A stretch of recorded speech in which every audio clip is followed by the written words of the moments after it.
ہم سب جانتے کیا ہوا، ہم سب جانتے کیا ہوا۔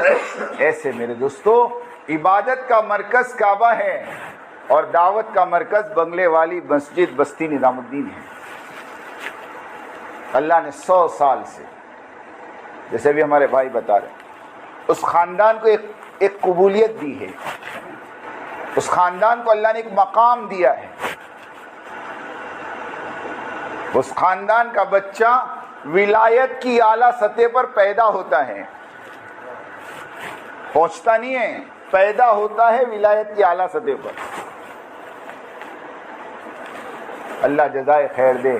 حضرت مولانا الیاس صاحب رحمۃ اللہ علیہ نے اپنا سب کچھ لگا دیا، یہاں تک کہ کھانے کو کچھ نہیں بچا، تو اپنے ساتھ جو مرکز میں ہمارے اپنے پاس پڑھنے والے جو اس ٹائم کے میواتی تھے، ان کو کہا کہ ایک کام کرو، دیکھو میرے پاس اب تمہارے کو کھلانے کو کچھ نہیں ہے، میں تمہارے کو سفارش نامہ لکھ دیتا ہوں، دلی میں بہت سارے مدرسے ہیں، تم کسی مدرسے میں جا کے پڑھ لو، کیونکہ یہاں تو اب کچھ نہیں ہے۔ تو ان بچوں نے اور میواتیوں نے، بچے تو نہیں بڑے تھے وہ، ان میواتیوں نے مولوی الیاس سے کہا کہ اچھا ہم تو چلے جائیں دوسرے مدرسے میں، تو تم یہاں کیا کرو گے؟ کہا کہ دیکھو یہ درخت ہے، یہ درخت کا گولر کھا لوں گا، اور یہ حوض ہے، یہ حوض کا پانی پی لوں گا، اور میری زندگی کے جتنے دن بچے گزار دوں گا۔ گولر سمجھتے؟ گولر، ہاں وہ گولر ہوتے تھے اس زمانے میں۔ ایک بہت بڑے عالم، وہ رمضان میں نظام الدین پہنچے، سوچے کہ یہاں تو افطاری کا دسترخوان بڑا بہترین ہوگا، رات کا کھانا بھی بڑا بہترین ہوگا، مرکز ہے پوری دنیا کا۔ تو دسترخوان پہ بیٹھے افطاری میں، تو گولر کہا ٹھیک ہے ابھی گولر سے افطاری کر لیتے ہیں، عشاء کے بعد تو کھانا ملے گا ہی۔ عشاء کے بعد بھی دسترخوان بچھا، وہی گولر، سحری میں وہی گولر، جب میں پڑ گئے۔ پوچھا مولوی الیاس سے، تو مولوی الیاس نے کہا ہماری تو سحری بھی گولر، افطاری بھی گولر۔ ہمارے مولانا محبوب صاحب کہتے ہیں 1981 میں جب حیدرآباد میں اجتماع تھا، تو حضرت جی مولانا انعام الحسن صاحب رحمۃ اللہ علیہ کے لیے پنڈال میں کولر لگایا گیا، تو مولانا انعام صاحب کہتے تھے کام گولر سے کولر تک پہنچ گیا۔ کیا کہتے تھے؟ کام کہاں سے کام پہنچ گیا؟ گولر سے کولر۔ یہ جملے تھے مولانا انعام صاحب کے۔ تو وہ بچے میواتی جو پڑھتے تھے، مولانا کے ساتھ رہتے تھے، انہوں نے کہا کہ حضرت جب آپ گولر کھا کر اور پانی پی کر گزارا کر سکتے تو ہم بھی آپ کے ساتھ گولر کھائیں گے، پانی پئیں گے۔ جب کھانے کے زمانے میں آپ کو نہیں چھوڑا تو فاقے کے زمانے میں آپ کو کیسے چھوڑے؟ یہ اس گھر کا حال بتا رہا ہوں، کچھ بھی نہیں کھانے کو، بیوی بھوکی ہے، بچے بھوکے ہیں۔ مولوی یوسف صاحب اکیلے ہی تو تھے، مولوی یوسف صاحب اکیلے ہی تو تھے۔ ایک مرتبہ کا واقعہ ہے، اس کے بعد سے نظام الدین فاقہ نہیں آیا۔ میں وہ واقعہ سنا دوں خالی آپ کو۔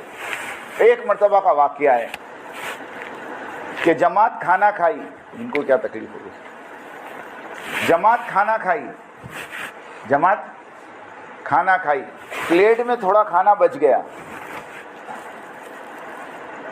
تو مولوی الیاس صاحب رحمۃ اللہ علیہ نے سائیڈ میں سے پلیٹ کو صاف کیا، کھانے کو بیچ میں کیا، اور ایک پردہ ہوا کرتا تھا گھر میں اور مسجد کے بیچ میں، وہ پلیٹ اٹھا کر پردے کے پیچھے دی اور اپنی بیوی سے کہا کہ یہ کھانا تھوڑا سا بچا ہے، تم اور یوسف کھا لو۔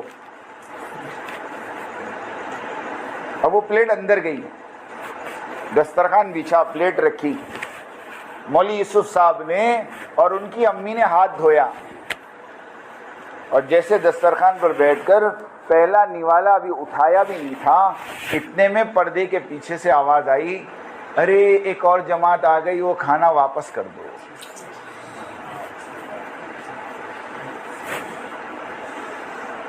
ماں نے مولوی یوسف کا ہاتھ وہیں روک دیا کہ بیٹا رک جا، اور اٹھا کے وہ پلیٹ دے دی۔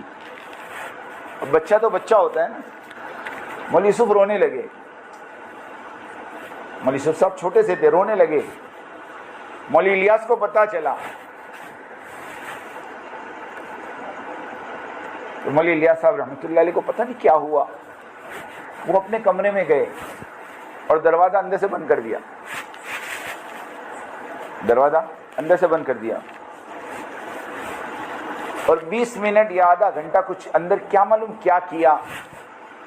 اس کے بعد دروازہ کھول کے جب باہر آئے تو اپنی بیوی سے اور بیٹے یوسف سے اور اپنے ساتھیوں سے کہا کہ آج کے بعد اس چار دیواری میں قیامت تک فاقہ نہیں آئے گا، میں نے اپنے رب کو منوا لیا ہے۔ یہ وہ ہستیاں ہیں، یہ وہ ہستیاں ہیں۔ جب مولانا الیاس صاحب رحمۃ اللہ علیہ کے زمانے میں فاقے شروع ہو گئے نا نظام الدین میں، تو دلی والوں کو پتہ چلا، کہ دلی والے دوڑے ہوئے آئے اور آ کر کہا حضرت یہ ہماری ساری پراپرٹی کے کاغذات ہم آپ کو دیتے ہیں، اس کو بیچ کر اس کا پیسہ مرکز کے اوپر لگا دو۔ مولانا الیاس صاحب رحمۃ اللہ علیہ نے کہا یہ پیپر تم پکڑو، ان پیپر کی مجھے ضرورت نہیں، قسم خدا کی میں ابھی دعا کر دوں اللہ یہ بنگلے والی مسجد کو سونے چاندی کا بنا دے۔ تم کیا سمجھتے ہو؟ تم کیا سمجھتے ہو میرے اللہ کو؟ کیا میرا اللہ ان ٹکڑوں کا محتاج ہے؟ یہ استغنا تھا، یہ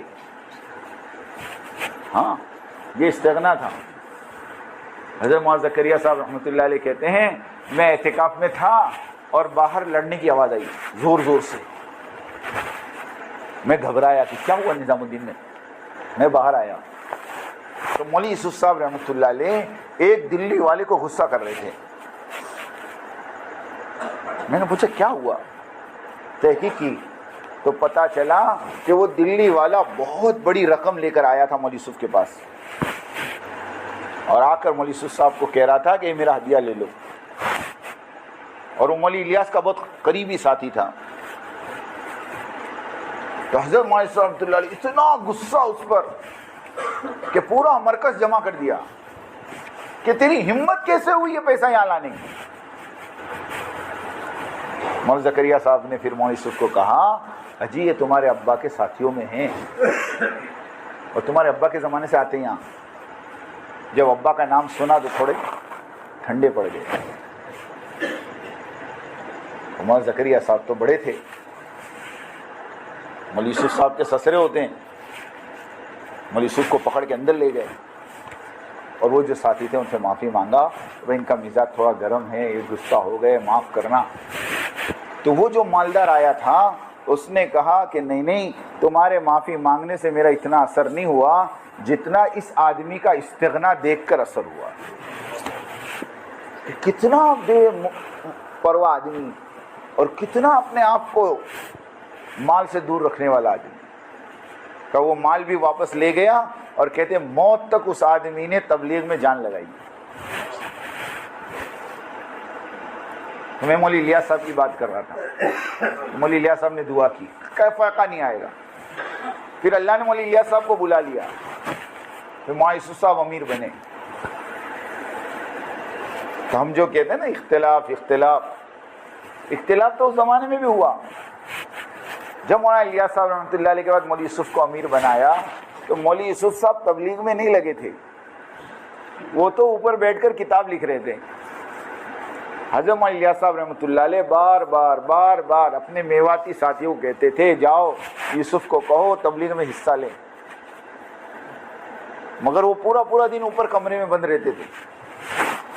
لیکن کس کو معلوم تھا کہ اوپر جو کام ہو رہا تھا وہ تبلیغ کا ہی ہو رہا تھا۔ تو کیا کام ہو رہا تھا اوپر؟ حیات الصحابہ لکھی جا رہی تھی، ہاں حیات الصحابہ لکھی جا رہی تھی۔ لیکن جب مولانا زکریا صاحب رحمۃ اللہ علیہ نے مولانا عبد القادر صاحب رائے پوری رحمۃ اللہ علیہ سے مشورہ کر کے مولوی یوسف صاحب کو امیر بنا دیا، تو اس وقت اختلاف کرنے والے مولانا احتشام الحسن کاندھلوی، جن کی کتاب پستی کا واحد علاج ہے، اگر یقین نہ آوے تو فتاوی محمودیہ پڑھ لینا۔ مولانا احتشام صاحب نے مفتی محمود الحسن صاحب کو مولوی یوسف کی شکایتوں بھرا خط لکھا تھا کہ اجی ایک 28 سال کا آدمی امیر بن گیا اور کبھی تبلیغ میں اس کے 4 مہینے نہیں لگے۔ لوگ ابھی کہتے ہیں نا وہ اس ٹائم بھی سوال ہوئے تھے. سمجھ میں آئی بات؟ مجھے بتاؤ مولوی الیاس کے 4 مہینے کون سے صوبے میں لگے؟ ہاں بتا سکتا کوئی؟ ارے جس آدمی کی زندگی لگی ہو اس کا تم 4 مہینے کا پوچھو. ہاں عجیب بات ہے. تو مولانا احتشام صاحب مرکز چھوڑ کے چلے گئے. مولانا انعام صاحب کے بارے میں ملتا ہے مولانا انعام صاحب خود 1.5 سال کے لیے مرکز چھوڑ کے چلے گئے.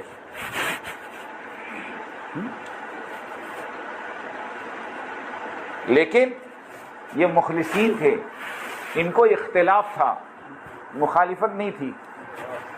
فرق سمجھنا, ایک ہوتا ہے اختلاف اور ایک ہوتی ہے مخالفت. اور مخالفت جو کرتا ہے وہ محروم ہوتا ہے. ہاں مخالفت جو کرتا ہے وہ محروم ہوتا ہے. شیطان نے آدم کی مخالفت کی تھی علیہ السلام, اس لیے توبہ کی توفیق نہیں ہوئی اس کو. اختلاف نہیں تھا اس کو مخالفت کی کہ میں 6 لاکھ برس اللہ کی عبادت کی, میں اتنا بڑا عبید, اور مجھے چھوڑ کے اللہ یوں کہے انی جاعل فی الارض خلیفہ, کہ زمین کا خلیفہ میں انسانوں کو بناؤں. یہ ہے کون میرے سامنے کا بچہ ابھی پیدا ہوا, ابھی پتلا بنا. میں 6 لاکھ برس سے آسمان میں ہوں, میں آگ سے بنا, یہ مٹی سے بنا. جیسے ابھی لوگ کہتے ہیں نا ہماری گود میں کھیلا ہے, تو گود میں کھیلا ہوا بڑا نہیں ہو سکتا.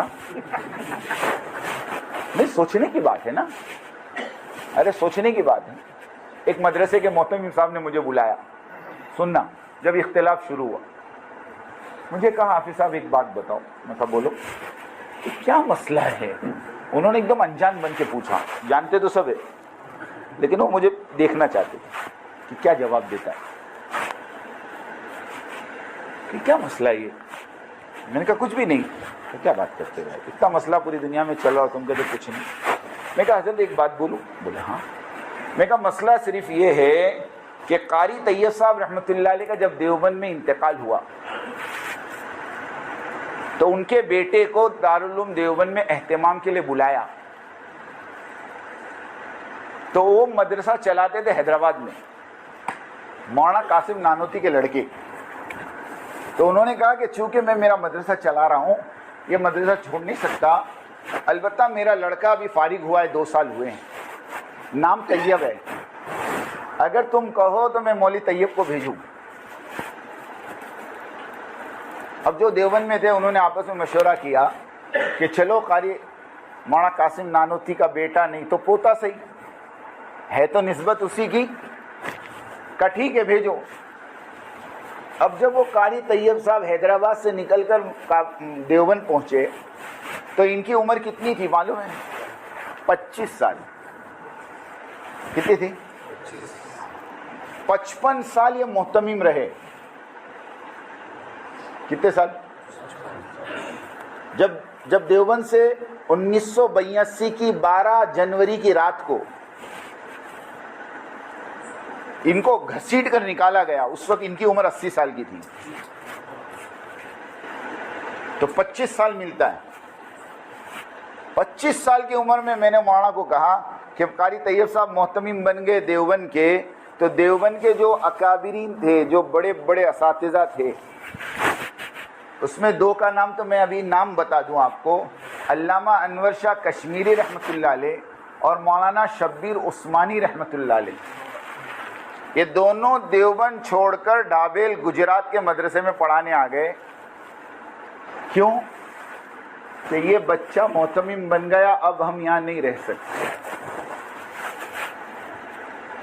میں نے کہا وہ 25 سال کا محتمم بنے یا 28 سال کے امیر بنے, فرق اتنا ہے.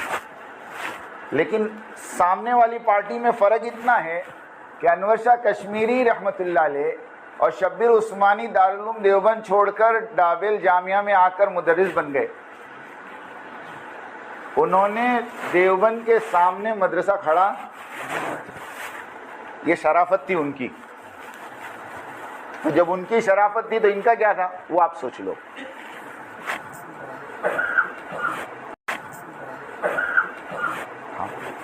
ایسے مولانا الیاس صاحب رحمۃ اللہ علیہ کے بعد، سنو میری بات دھیان سے، مولانا یوسف صاحب رحمۃ اللہ علیہ جب امیر بنے تو مولانا انعام صاحب، کہ پوری دنیا سنیں گی بات، اور مولانا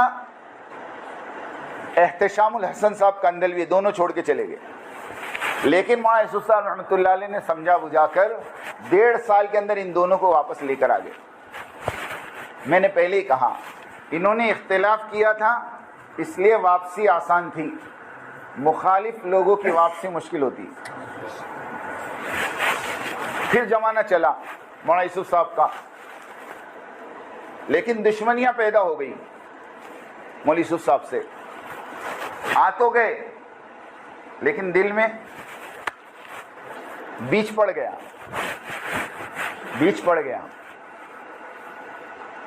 اور پھر 1965 2 اپریل بلال پارک مسجد لاہور، حضرت مولانا یوسف صاحب رحمۃ اللہ علیہ نے فجر کے بعد کا بیان کیا، اور بیان سے پہلے یا بیان کے بعد ایک ناشتہ ہوا تھا. اب وہ ناشتے میں کیا تھا اللہ جانے، ورنہ 48 سال کی عمر میں آدمی اتنا جلدی نہیں جاتا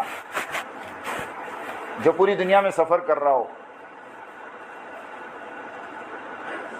شکوک شبہات ہیں، کیونکہ جیسے مولانا یوسف صاحب کا انتقال ہوا فوراً پڑوس والوں نے دفن کی تیاری کر لی، قبر کھود دی کہ ان کو یہیں دفن کر دو.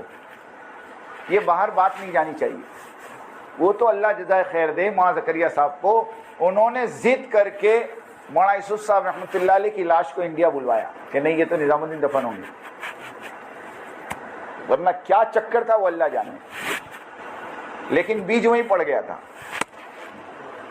پھر مولانا یوسف صاحب رحمۃ اللہ علیہ کا جب انتقال ہوا تو مولانا زکریا صاحب رحمۃ اللہ علیہ نے مولانا انعام صاحب کو امیر بنا دیا. مولانا انعام صاحب، بعضوں نے کہا کہ مولانا انعام صاحب کو امیر نہیں بنایا تھا، امین بنایا تھا، اور یوں کہا تھا کہ مولوی ہارون چھوٹے ہیں، یہ جب بڑے ہو جائیں تو امانت ان کے حوالے کر دینا. لیکن تقدیر کی بات ہے کہ مولوی ہارون صاحب بڑے ہی نہیں ہوئے یا بڑے ہونے نہیں دیا گیا. دونوں باتیں میں بہت باریکی بات کر رہا اور میرے پاس سب پروف ہے. کیونکہ جس دن مولوی ہارون صاحب کا انتقال ہوا مولانا یوسف صاحب کے لڑکے کا 1972 میں، تو اس وقت کا ایک واقعہ مفتی یوسف موطالہ صاحب جن کا بھی انتقال ہوا انگلینڈ میں، ان کی آڈیو یوٹیوب پہ موجود ہے. انہوں نے کہا مولوی یوسف موطالہ نے کہ میں 1972 میں مولانا زکریا صاحب کی خدمت میں تھا اور مولانا زکریا صاحب کے خطوط پڑھا کرتا تھا، اور مولانا زکریا صاحب مجھ سے خطوط کے جوابات لکھوایا کرتے تھے. جب مولوی ہارون صاحب کا انتقال ہو گیا تو مولوی سعد صاحب کی والدہ نے، مولوی اظہار صاحب کی لڑکی نے مولانا زکریا صاحب کو خط لکھا. مولوی یوسف موطالہ خود کہہ رہے ہیں وہ خط پڑھنے والا میں ہوں، میں نے اس خط کو پڑھا ہے اور اس خط میں لکھا تھا حضرت ایک بات آپ سے کہنی ہے، آپ تو بہت بڑے اللہ والے ہیں، آپ جانتے ہوں گے کہ میرے شوہر کو کس نے زہر دیا، آپ مجھے اس کا نام بتائیں تاکہ جب تک میں دنیا میں زندہ رہوں اس کو بدوا دیتی رہوں. یہ مولوی صاحب کی والدہ کا خط تھا. مولوی یوسف موطالہ کہتے ہیں مولوی زکریا نے مجھے بلایا اور مجھ سے کہا اس کا جواب لکھو، اور جواب میں مولوی زکریا صاحب نے خط لکھا، میری بچی میں جانتا ہوں تیرے شوہر کو کس نے زہر دیا، لیکن میں اس کا نام نہیں بتاؤں گا، اور میں تجھ سے بھی کہوں گا اللہ سے دعا کر اللہ تیرے شوہر کی مغفرت کرے، جنت الفردوس میں جگہ عطا فرمائے، اور اس کا بہترین بدلہ تجھے تیری اولاد کی شکل میں دے. یہ مولوی زکریا صاحب کے خط تھے. لیکن جب مولانا انعام صاحب امیر بنے، بیچ میں بات رہ گئی، تب بھی اختلاف ہوا. اس وقت اختلاف کرنے والے کون تھے پتہ ہے؟ مولانا رحمت اللہ میرٹھی، جو مولوی یوسف صاحب رحمۃ اللہ علیہ جب سفر میں ہوتے تھے تو فجر کا بیان نظام الدین کا مولوی رحمت اللہ میرٹھی کرتے تھے. یہ آدمی وہ تھا جس کے بیانات پر لوگ دھاڑے مارتے تھے. اب ان کو یہ تھا کہ مولانا یوسف کے جگہ پر بیان تو میں ہی کرتا ہوں, ان کے بعد یہ کرسی تو میری ہے. نہیں سمجھے آپ؟ اب پہلے سے کرسی کا شوق ہو تو ابھی رستے میں ہم قصہ سن رہے تھے, ایک آدمی کسی بزرگ کے پاس گیا, بیعت ہوا, ان کے ساتھ رہنے لگا, اور چند مہینوں کے بعد کہا حضرت کچھ تربیت نہیں ہو رہی. کیا کہا؟ حضرت کچھ تربیت نہیں ہو رہی, کچھ فائدہ نہیں ہو رہا آپ کے پاس رہنے کا. کہا کیوں؟ کیا نیت لے کر آئے تھے؟ کہا میں تو آپ کے پاس آپ جیسا بننے آیا تھا. تو کہا پہلے دن سے کرسی کا شوق ہے تو کیا ملے گا؟ پہلے دن سے پیر بننے کی تمنا ہے. نہیں سمجھے آپ؟ تو کیا ملے گا بھائی؟ پہلے مجاہدہ کرو کہ نہیں.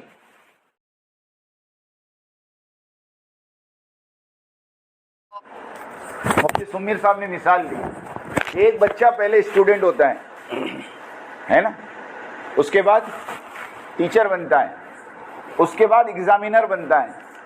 ارے ایسا ہی ہوتا ہے. بولے یہاں تو پہلے دن سے ایگزامینر بن جاتے ہیں. امیر صاحب کو 10 نمبر, فلاں کو 5 نمبر, فلاں کو 2 نمبر. پہلے دن سے فیصلہ کرتا, اس میں کچھ لینے کا نہیں, اس میں کچھ لینے کا نہیں, اس میں کچھ لینے کا نہیں. حضرت ماساد صاحب فرماتے ہیں جو اپنے ساتھیوں کے بارے میں یوں کہوے کہ اس کا میرے یہاں کوئی مقام نہیں, قسم خدا کی اس کا خود اللہ کے یہاں کوئی مقام نہیں. جو یوں کہوے اپنے ساتھیوں کے بارے میں کہ اس کو میں نہیں مانتا, تو کہتے اس کو اللہ نہیں مانتا. سیدھی بات ہے. ہاں, تو پہلے دن سے جذبہ یہ تھا کہ مولانا یوسف کے بعد میں امیر بنوں, اور جب امارت نہیں ملی تو چھوڑ کے چلے گئے. مفتی مولانا عبداللہ جھانجی صاحب, مولانا سلیمان جھانجی صاحب کے لڑکے نے مجھے بتایا, حافظ صاحب میں نے اپنی آنکھوں سے دیکھا ہے نظام الدین کے سامنے سے گزرتے تھے, سیڑھیوں پہ تھوک کے جاتے تھے. یہ بھی چھوڑ کے گئے, اور ان کے ساتھ 40 آدمی نکلے. لیکن قسم خدا کی کھا کے کہتا ہوں, پوری تبلیغ کی 100 سال کی تاریخ میں چھوڑنے والے تو بہت ملیں گے, لیکن چھوڑنے کے بعد مورچہ کھڑا کرنے والے ان کے سوا کوئی نہیں. یہ بات ہے. اس لیے یاد رکھو میرے دوستو, کام نبیوں کا ہے اور کام صحابہ کی سیرت پہ ہوتا ہے. ہاں, جب یہ اختلاف کر کے باہر نکلے تو ان کو 2 باتیں پیش کی گئی تھی. میں آپ کو بات بتاؤں اندر کی, 2 باتیں پیش کی گئی, اور دونوں باتیں سیرت سے تھی. جیسے ابھی ہمارے دستگیر بھائی نے بتایا کہ حضرت نے ایک واقعہ یہ سنایا کہ دیکھو حضرت سعد ابن عبادہ رضی اللہ تعالیٰ عنہ اللہ کے نبی کی دنیا سے جانے کے بعد انصار کے امیر بننا چاہتے تھے, اور سارے انصاروں کو جمع بھی کر لیا تھا کہ میرے ہاتھ پہ بیعت کر لو. لیکن حضرت عمر نے کہا کہ نہیں, امیر تو ایک ہی ہوگا اور وہ ابو بکر ہوگی. یہ نہیں ہو سکتا کہ مہاجرین کا امیر ابو بکر ہو, انصار کا امیر سعد بن عبادہ ہو. یہ نہیں ہو سکتا. یوں کہہ کر سارے انصاروں کو سمجھا کر ابو بکر کے ہاتھ پہ بیعت کروائی. لیکن سعد ابن عبادہ رضی اللہ تعالیٰ عنہ نے یوں کہا کہ میں بیعت نہیں کروں گا. حضرت ابو بکر نے کہا کوئی بات نہیں, آپ بیعت مت کرو, لیکن رہو ہمارے ساتھ, رہو ہمارے ساتھ. سعد ابن عبادہ رضی اللہ تعالیٰ عنہ نے 2.5 سال تک بیعت نہیں کی. سنو, 2.5 سال تک. لیکن حضرت فرماتے ہیں ابو بکر رضی اللہ تعالیٰ عنہ کا کوئی مشورہ نہیں چھوڑا, مسجد نبوی کی نماز نہیں چھوڑی, اور مدینہ شہر نہیں چھوڑا. اب میں آپ کو واقعہ بتا رہا ہوں, تو کیا سیرت کا واقعہ یہ نہیں جانتے؟ ارے جانتے کہ نہیں جانتے؟ اختلاف کیا ہے لیکن حدود میں رہ کر. حضرت نے فرمایا تمہیں مجھ سے اختلاف ہے, کوئی بات نہیں, مجھ سے اختلاف کرو, مگر یہاں سے مت جاؤ. ایک آدمی سیدھے سادے لباس میں شرٹ پہننے میں آیا میرے پاس, بیٹھ کے بات کرنے لگا. مجھے نہیں معلوم کہ یہ ایک مخصوص قوم کا ہے, وہ میں نہیں بتاتا، مجھے بالکل اندازہ نہیں تھا، اور میں نے اس کے سامنے ایک دم سے کہہ دیا، میں نے کہا اپنے والے تو بریلوی سے گئے گزرے نکلے. تو ایک دم مجھے دیکھنے لگا، کیا کہہ رہے ہو آپ؟ میں کہا ہاں اپنے والے تو بریلوی سے بھی گئے گزرے نکلے. کہا کیا مطلب؟ میں نے کہا دیکھو نا، بریلوی والوں نے مکہ اور مدینے کے امام کو تو جھٹلایا مگر مکہ مدینہ جانا نہیں چھوڑا. سمجھ میں؟ ارے سمجھ میں آئی؟ اختلاف امام سے ہے، ہم نماز نہیں پڑھیں گے لیکن مکہ مدینہ جانا. تو جب مرکز نظام الدین کے امام سے اختلاف ہے تو مرکز کیوں چھوڑو؟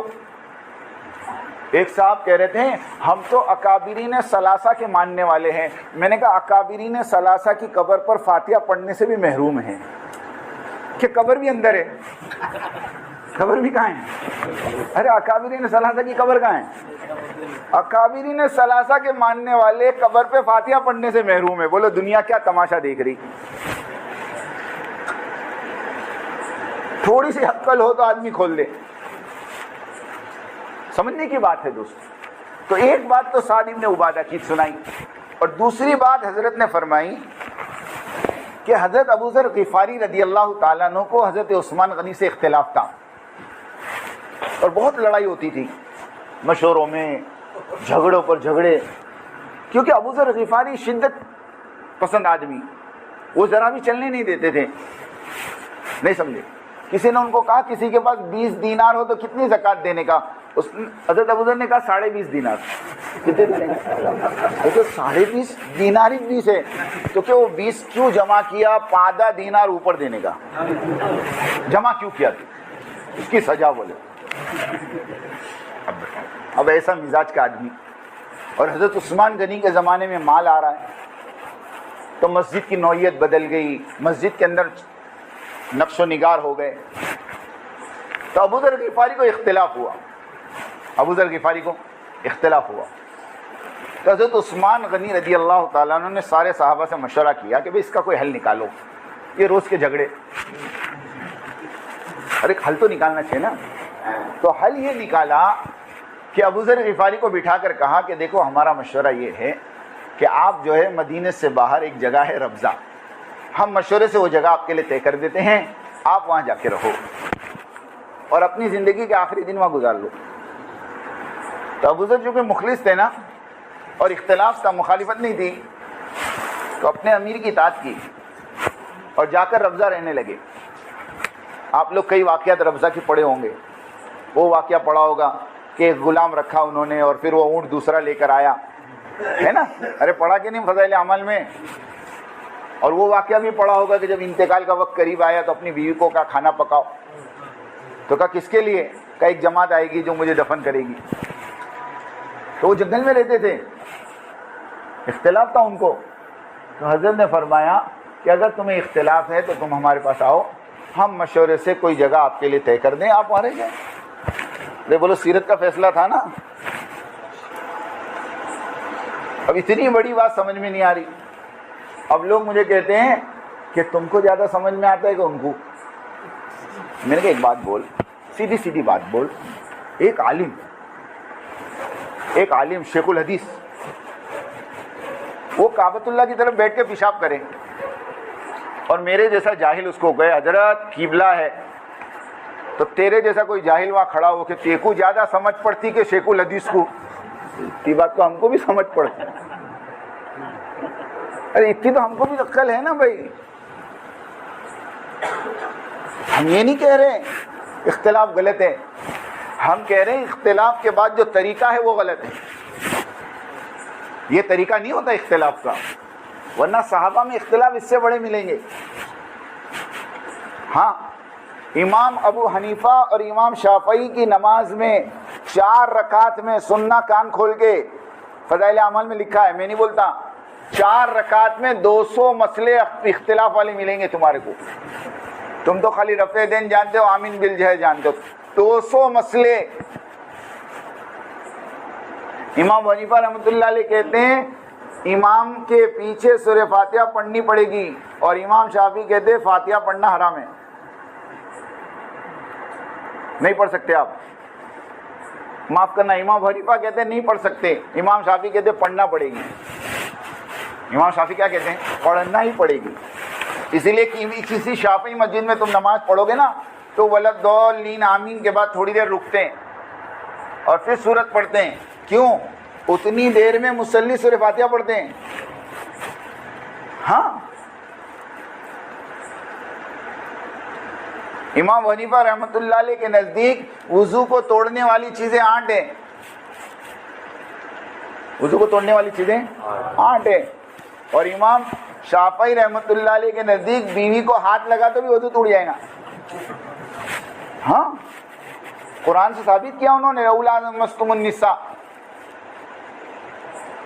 اولا مستم النساء، اسے ثابت کیا انہوں نے۔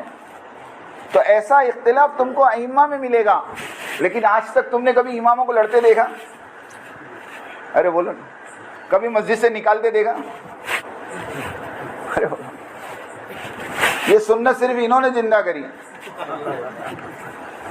ہاں، کوئی اختلاف نہیں۔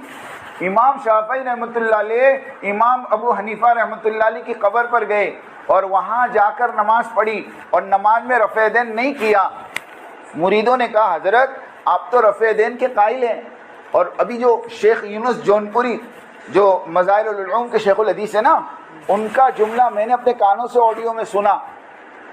اتنا بڑا محدث آدمی کہہ رہا تھا کہ امام شافعی رحمۃ اللہ علیہ کے پاس رفع یدین کرنے کے جواز کے جو دلائل ہے وہ امام ابو حنیفہ کے نہ کرنے کے دلائل سے مضبوط ہے، مگر میں حنفی اس لیے میں نہیں کروں گا، باقی دلائل ان کے مضبوط ہیں۔ ایسا مضبوط آدمی جب امام ابو حنیفہ رحمۃ اللہ علیہ کے مزار پہ پہنچا تو رفع دین نہیں کیا۔ مریدوں نے پوچھا کہ آپ نے رفع دین نہیں کیا؟ تو امام شافعی نے قبر والے کی طرف اشارہ کر کے کہا میں نے اس کے اکرام میں رفع دین چھوڑ دیا۔ ہاں، اختلاف کی جگہ پر دوستو، حدود اختلاف کتاب ہے مولانا زکریا صاحب کی پڑھو۔ حدود اختلاف ملتی بھی نہیں اب مارکیٹ میں، غائب ہو گئی جب سے اختلاف ہوا۔ ہاں، میں وہ ڈھونڈا نہیں ملتی ہو، وہ پڑھو اختلاف کی حدیں کیا ہوتی ہیں۔ میں ایک مرتبہ مشورے میں بیٹھا تھا تو ایک اللہ والے یوں کہہ رہے تھے دیکھو اختلاف میں پڑھ کر اللہ کے سامنے مجرم بن کر حاضر مت ہو، بلکہ مظلوم بن کر حاضر ہو۔ کئی زبان سے ایسے جملے مت نکالو کہ تم مجرم بن جاؤ۔ ہاں، اس لیے ہم کہتے ہیں اختلاف کرو لیکن حدود میں رہ کر کرو، کل کو واپس آنا پڑے تو دروازے کھلے رہے۔ اتنے آگے مت بڑھ جاؤ کہ ریورس بند ہو جاوے۔ سمجھ رہے ہیں میری بات؟ اتنے آگے چلے گئے کہ اب واپسی کے راستے نظر نہیں آ رہے۔ ہاں، واپسی کے راستے نظر نہیں آ رہے۔ ابھی میرے پاس ایک آڈیو آئی، کسی نے محمد لاٹ صاحب سے کہا آپ نظام الدین واپس چلے جاؤ، تو کہہ رہے واپس چلے جاؤ، واپس چلے جاؤ، سر پھڑوانے جاوے، جان کا خطرہ ہے ہمارا۔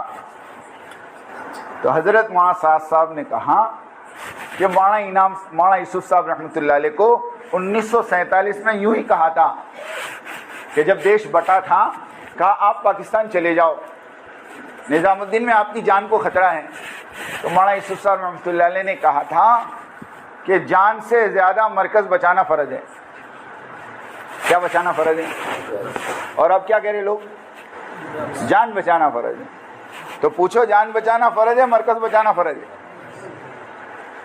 اس کے لیے میرے دوستوں میں یہ ساری باتیں اس لیے نہیں کر رہا، بلکہ میں تو آپ لوگوں کو صرف اطمینان دلانا چاہتا ہوں کہ اللہ کا روزانہ 2 رکعت پڑھ کر شکریہ ادا کریں کہ اللہ پاک نے ہمیں بہت صحیح جگہ پر اور بہت صحیح امیر کی عمارت میں کام کرنے کے اللہ نے توفیق۔ سچی کہتا ہوں، ایسا آدمی زندگی میں میں نے کبھی نہیں دیکھا، بلکہ دنیا نے نہیں دیکھا۔ ہمارے بمبئی کے ایک ذمہ دار کہہ رہے تھے میں 15 دن کینیڈا ساتھ میں رہا حضرت کے علاج کے لیے، 15 دن 24 گھنٹے میں نے حضرت کے دیکھے، حضرت صرف نماز کے ٹائم پہ نماز، ورنہ منتخب حیات الصحابہ، منتخب حیات الصحابہ، بس اس کے علاوہ کوئی عمل ہی نہیں ان کے پاس۔ نہ کسی کی غیبت سنتے ہیں، نہ کسی کی غیبت کرتے ہیں۔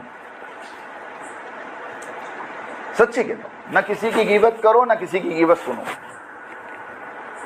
اس کے لیے اللہ کے واسطے دوستو اس کام کی قدر کرو، اپنے امیر کی قدر کرو، اپنے مرکز کی قدر کرو، جتنا کہا جا رہا اتنا کرو، جیسا کہا جا رہا ویسا کرو۔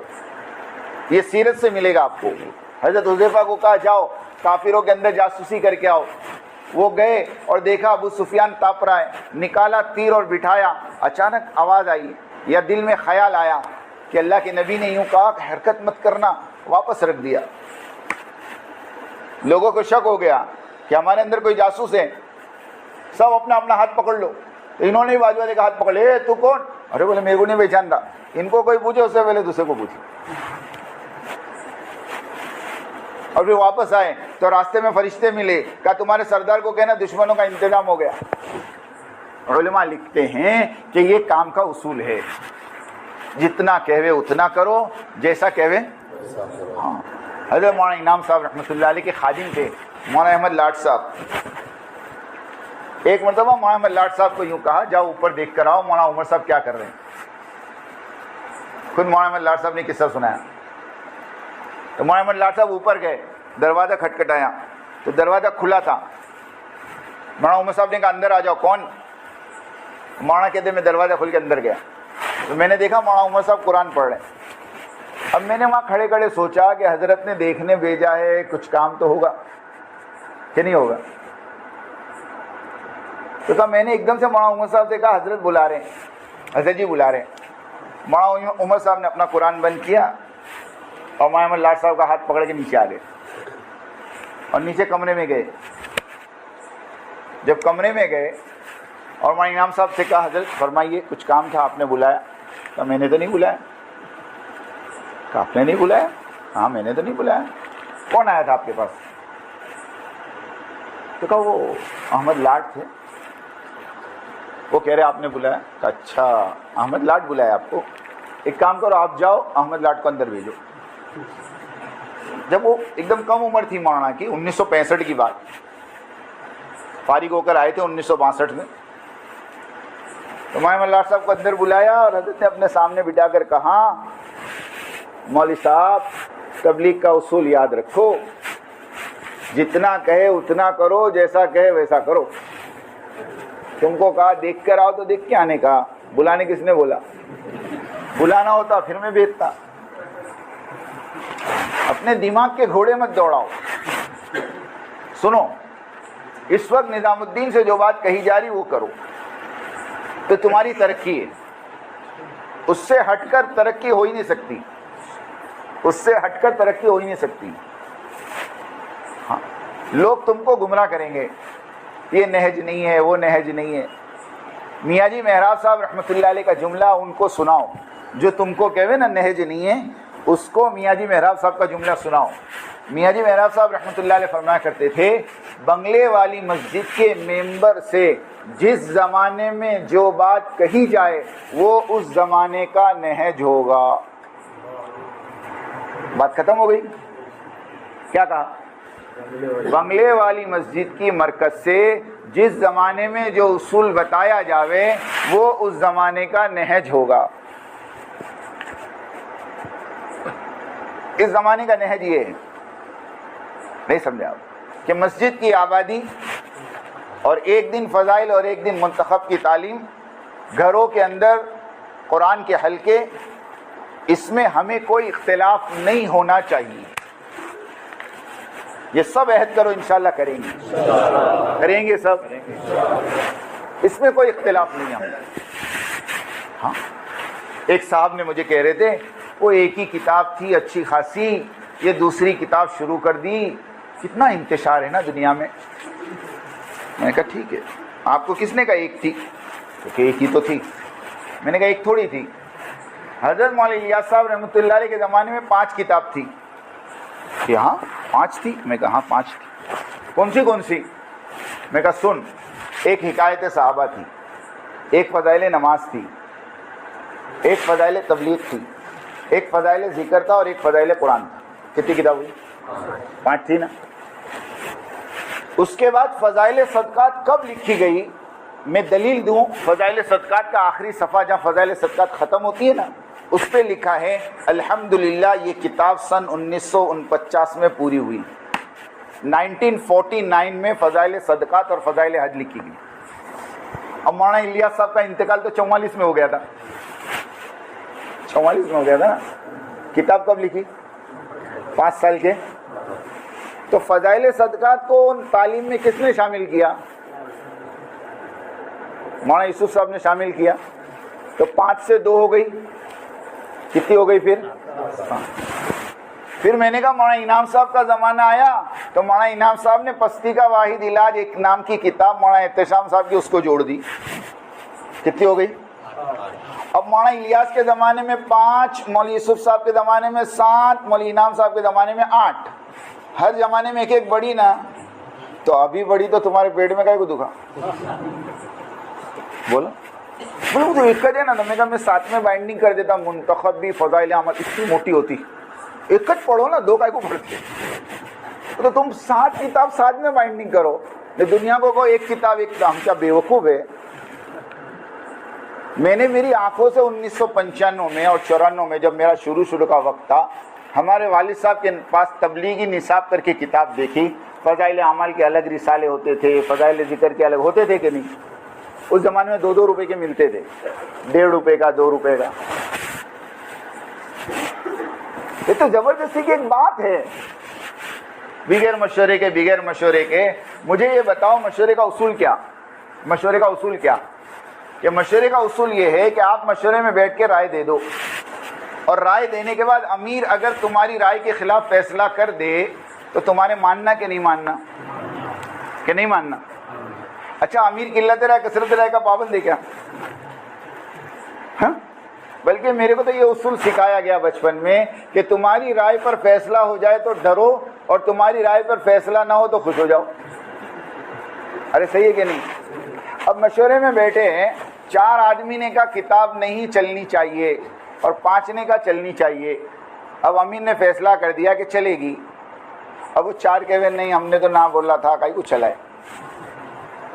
ابھی باہر نکل کے کہے نہیں مشورے سے نہیں ہے، تو مشورے سے نہیں ہے. وہ خود ان کو پوچھو، قرآن پہ ہاتھ رکھ کے قسم کھا کے کہے کہ کعبۃ اللہ کے اندر جب تم بیٹھے تھے اور منتخب کی جب بات آئی تھی اور باقاعدہ ظہر کے مشورے میں طے ہوا تھا کہ منتخب پڑھی جائے گی، اور آج منتخب کی بسم اللہ عصر کی نماز کے بعد حاجی عبدالوہاب صاحب کریں گے، یہ طے ہوا تھا، یہ اس سے پہلے کی میری بات میں ہے. لیکن ایک پوری پلاننگ کے ساتھ عصر کے بعد حاجی صاحب کو کعبۃ اللہ میں نہیں آنے دیا گیا. وہ نہیں آنے دینے والے کون تھے؟ آپ تحقیق کرو. پھر حضرت نظام الدین میں آ کر حضرت نے مشورہ کیا اور پھر بات رکھی کہ بھئی یہ چیز ہوئی ہے اور اس کو کیا کرنا. سارے نظام الدین کے اکابرین نے کہا ہونی چاہیے ان چند کے علاوہ، اور وہ چیز مشورے سے طے ہوئی.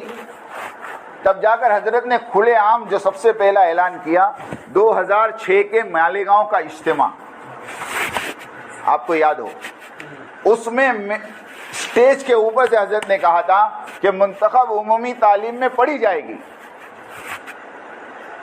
اور اس کے بعد 2006 سے لے کر 2012 یا 13 تک ہمارے گجرات میں مسجدوں میں پڑھی گئی ہے. پھر بعد میں ایک دم سے اعتراض آ گیا کہ بھئی اس میں فائدے نہیں ہیں، امت گمراہ ہو رہی. میں نے کہا کتنے گمراہ ہو گئے، لسٹ بھیجو میرے پاس، کون گمراہ ہوا؟ آپ مجھے بتاؤ فضائل اعمال پر اعتراض اور اس کے جواب کتاب ہے کہ نہیں؟ ہے کہ نہیں بولو. لیکن آج 20 سال 25 سال ہو گئے، 1995 سے پکڑو آج کتنے ہوئے، 22 اور 5 27 سال میں منتخب احادیث پر اعتراض اور اس کے جواب کوئی کتاب چھپی گیا؟ ساری مستند حدیثیں، اور مستند حدیث پر غیر مستند حدیث کو ترجیح دینا. علماء سے پوچھو کیا ہے. آپ کے پاس ایک پکی حدیث ہے اور آپ کے پاس کمزور حدیث ہے، آپ کس کو لوگے؟ پکی حدیث کو لوگے. یہ تو جاہل بھی کہے گا نا. ابھی میں راجستھان میں تھا، میں نے یہی کہا، میں نے کہا بھائی اعتراض تو فضائل اعمال پہ ہوا ہے، اس میں کوئی شک کی بات تھوڑی ہے. اس کے لیے سب چیزوں سے باہر نکلو. یہ تو ہمارے ساتھیوں کا تقاضا ہے، اس لیے میں اتنی تفصیل سے بول گیا آپ کے سامنے، ورنہ میری عادت نہیں، ورنہ میری عادت. سمجھ میں آئی بات؟ اس کے لیے اللہ کے بعد یہ سارے اختلافات کو چھوڑو. ہمارے امیر حضرت وہاں ساتھ صاحب ہے، اور ہم شخصیت سے نہیں جڑے ہیں. سننا، مولانا الیاس صاحب رحمۃ اللہ علیہ امیر تھے، وہ ہمارے امیر تھے. مولانا انعام صاحب امیر تھے، وہ ہمارے امیر تھے. مولانا یوسف صاحب امیر تھے، وہ ہمارے امیر تھے. مولانا زبیر صاحب امیر تھے، وہ بھی ہمارے امیر تھے. اب مولانا سعد صاحب امیر ہے، وہ ہمارے امیر ہے، اور اس کے بعد جو امیر بنے گا وہ بھی ہمارا امیر ہوگا، مگر شرط ہے کہ نظام الدین سے جڑا ہو. جائے فاروق بھائی بنگلور بن جاوے امیر، ہم مان لیں گے، ہم کا نہ بول، ہم ماننے کو تیار ہے. لوگ کہتے ہیں ہمارے بڑے ہمارے بڑے. میں نے کہا ہمارے بڑے تو نظام الدین سے جڑا وہ بڑا، باقی سب کو بزرگ مانیں گے، عالم مانیں گے، مفتی مانیں گے، اپنے سے بڑا تقوی والا مانیں گے، مگر بڑا نہیں مان سکتے. ہماری کچھ مجبوری ہے. ہمارے بڑے تو نظام الدین مانیں. سمجھ میں آئی بات؟ اور پھر کوئی اعتراض کرتا ہے کہ حضرت کو امیر کس نے بنایا. ایسا سوال ہے کہ جس کا کوئی ہاتھ پیر نہیں. پوری دنیا جانتی ہے، پوری دنیا جانتی ہے کہ جب حضرت مولانا انعام صاحب کا انتقال ہوا ہے تو 3 دن تک مشورہ ہوتا رہا بنگلے والی مسجد میں، اور وہ مشورہ امیر بنانے کا ہو رہا تھا. اب آپ کہو کہ نہیں جی وہ تو مولانا الیاس صاحب کہہ کر گئے تھے کام کو شورا کے حوالے کرو، تو پھر مولانا یوسف صاحب کو اور مولانا انعام صاحب کو امیر کا کو بنائیں. مولانا الیاس صاحب تو اپنے زمانے میں کہے ہوں گے نا کہ قبر میں سے آ کے بول کے گئے مولانا انعام صاحب کے انتقال کے بعد. ارے کب کہے ہوں گے؟ وہ اپنے زمانے میں کہے ہوں گے نا. اگر کوئی ملفوظ ہے بھی آپ کے پاس کہ میرے بعد یہ کام شورا کے ماتحتی میں چلے گا، تو مولوی الیاس صاحب جب کہہ رہے ہیں تو اس کے بعد پھر مولوی یوسف صاحب امیر کیسے بنے؟ آپ مولانا یوسف صاحب کو امیر مانتے ہو؟ مانتے. مولانا انعام صاحب کو امیر مانتے ہو؟ تو مولانا الیاس صاحب کہہ کے گئے تھے نا، وہ ان کی پکڑ ہو گئی. بات ایک دم بے بنیاد ہو گئی. مولانا انعام صاحب نے بھی جو شورا بنائی تھی، کام کو شورا کے حوالے نہیں کیا تھا، بلکہ یوں کہا تھا یہ شورا میرے بعد بیٹھ کر امیر بنا لیں. جیسے حضرت عمر رضی اللہ تعالیٰ عنہ کے انتقال کے وقت حضرت عمر نے ایک شورا بنائی تھی 6 آدمی کی، جس میں حضرت عثمان تھے، حضرت علی تھے، حضرت عبد الرحمن ابن عوف تھے، حضرت عبداللہ ابن عمر تھے، حضرت طلحہ تھے، حضرت زبیر تھے. یہ 6 کی شورا بنی. اور پھر کہا کہ اگر دونوں طرف 3-3 ہو جاویں تو جس طرف عبد الرحمن ابن عوف ہو اس طرف کا فیصلہ کر لینا. یہ حضرت عمر کہہ کر گئے تھے. تو وہ شورا نے بیٹھ کر حضرت عمر کے بعد حضرت عثمان کو امیر بنایا. ایسے حضرت مولانا انعام صاحب نے 10 آدمی کی شورا بنائی، اور وہ شورا مشورہ کرنے بیٹھی تھی امیر کا. اب آپ کو اس کی کیا دلیل ہے؟ اس کی دلیل یہ ہے کہ اس مشورے کے اندر مولانا سعد صاحب نے یوں کہا تھا کہ اگر تم مجھے امیر بناؤ گے تو مولانا زبیر صاحب والے کٹ جائیں گے، اور مولانا زبیر صاحب نے کہا تھا اگر تم مجھے امیر بناؤ گے تو میری سعد صاحب والے کٹ جائیں گے. اب میں آپ سے ایک سوال کرتا ہوں، ایمانداری سے بتاؤ، مشورے میں ایک آدمی یوں کہہ رہا ہے اگر تم مجھے امیر بناؤ گے تو میرے والے ان کے والے کٹ جائیں گے، وہ کہہ رہے ہمیں بناؤ. تو امیر بننے کا مشورہ چل رہا ہے تبھی تو امیر کی باتیں آ رہی.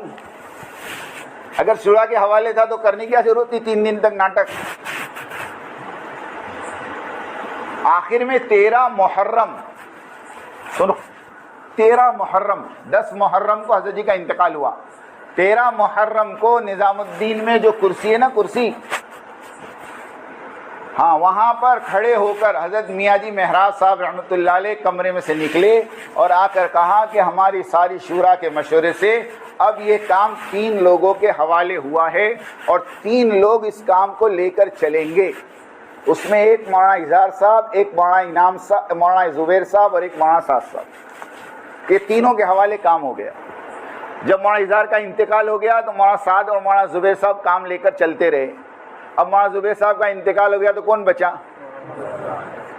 بھائی مشتاق صاحب کہتے تھے غزوہ موتا کے اندر اللہ کے نبی نے کہا، کیا کہا معلوم؟ کیا کہا؟ زید بن حارثہ امیر ہوں گے، اور وہ شہید ہو جائیں تو جعفر ابن ابی طالب، اور وہ شہید ہو جائیں تو عبداللہ ابن رواحہ، اور وہ شہید ہو جائیں تو مسلمان جس کو چاہے امیر. جیسے وہاں 3 طے ہوئے نا، یہاں بھی 3 طے ہوئے. اور جیسے عبداللہ ابن رواحہ کے انتقال سے پہلے مسلمان امیر نہیں بنا سکتا. سمجھ گئے؟ اب آگے میں بولتا نہیں. ہو گئی بات صاحب؟ ایک دم سیدھی بات ہے. اور مجھے بتاؤ حضرت معاذ صاحب کے علاوہ کون ہے دنیا میں جس کو پوری دنیا امیر تسلیم کرے؟ لا کے دو چلو. ارے کوئی کو قبول کر سکتی ہے؟ آپ سوچو نا، اس خاندان کے علاوہ کوئی خاندان بیٹھ سکتا ہے کہ نہیں؟ اللہ نے ان کو ایک مقام دیا بھائی، وہ امت کو لے کے چل رہے، ہم ساتھ دیں ان کا. ورنہ میں بھی ایک سوال کر سکتا ہوں، حضرت علی کو کون امیر بنایا؟ لاؤ پوری دنیا میں میرے پاس جواب. کون سی شورا نے، کون سے مشورے سے حضرت علی امیر بنے بھائی؟ ہاں پوچھو جا کر کہ حضرت عثمان غنی رضی اللہ تعالیٰ کے زمانے میں سارا کام کاج حضرت علی سنبھالتے تھے. جب حضرت عثمان غنی کا انتقال ہو گیا تو ساری چیزوں پر حضرت علی نے کنٹرول کر کے امیر بن گئے. ہاں ایسا ہوا ہے. سمجھ میں آئی بات؟ یہ سب چھوڑو. اب یہ طے کرو کہ انشاءاللہ ہمیں موت تک اطاعت کے ساتھ مرکز کی اور مرکز کے امیر کی اطاعت کے ساتھ کام کرنا ہے. کون کون کرے گا؟ ذرا ہاتھ اٹھاؤ. انشاءاللہ سب کرے گا. ہاں جان دے دیں گے لیکن امیر کی اطاعت کو نہیں. یہ ہر زمانے کے مسلمانوں کا اصول ہے. اب وہ امیر جو کہہ رہا وہ